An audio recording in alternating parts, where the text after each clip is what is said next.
Israel showed what they said was evidence that Al-Shifa Hospital was and is a Hamas command center. They released these produced videos that show guns and ammunition and a laptop that they said they found inside. Human Rights Watch says the Israeli evidence so far is what they call insufficient to show that it was a command center, to revoke Shifa's protection. So there is a lot of skepticism around this raid.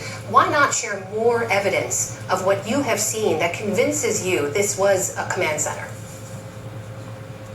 Well, two things. First, if someone can explain why there are assault rifles next to MRI machines, that would be good to know. But is that your definition of a command center, the presence of weapons? No, but second, with regard to command centers, we ourselves have information that that's exactly what Hamas is doing, and this is an ongoing operation. And I fully expect that as the operation is completed, Israel will show more evidence of what Hamas was doing in these hospitals or under these hospitals, because that's where the tunnels are.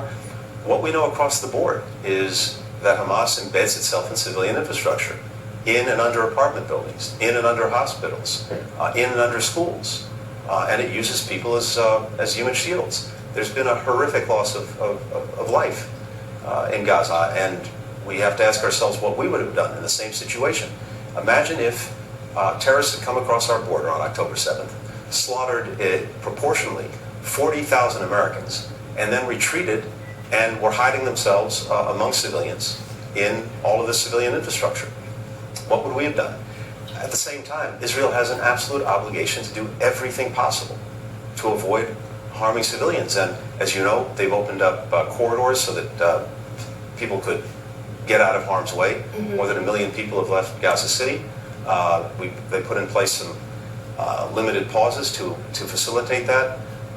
They brought in assistance to the hospitals themselves, but they must do even more. And this is something that we're on constantly. To your point, your point on the loss of life, the U.S. equivalent of the Gazan loss of life would be over 1.5 million people. And as you have noted, watching that death toll rise, if you said watching children pulled from the rubble, that guts you every time. Americans are increasingly feeling that way too. I just want to put to you our latest poll numbers from this week when people were asked about their response, Israel's response to the Hamas attack. 38% said the Israeli response has been, quote, about right, but 38% also said the Israeli response has been too much. And that number is up 12%. From 12 points rather, from just a month ago. So I wonder what you would say to Americans who are increasingly uncomfortable with Israel's conduct in the war and U.S. support of it.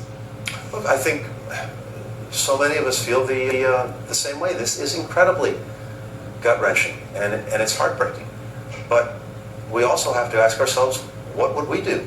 And what would any country do when faced with this terrorist organization that had slaughtered its people and then said very clearly that it intended to do it again and again and again, if given the ability to do that, the capacity and the ability to do that. And that's the problem that Israel has to deal with. It's a problem that any of us have to deal with. The other thing is, you know, I don't hear the hue and cry for Hamas to respect international humanitarian law, for Hamas to maybe get out of the buildings, to get out of the hospitals, to get out of the schools, so that civilians aren't endangered, for Hamas to surrender.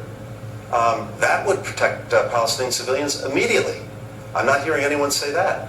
The dilemma for any country in this situation is what to do to make sure that not only are you defending your people, but you're trying to make sure that this can't happen again. That is the U.S. Secretary of State, Antony Blinken, joining us tonight. Mr. Secretary, thank you. Good to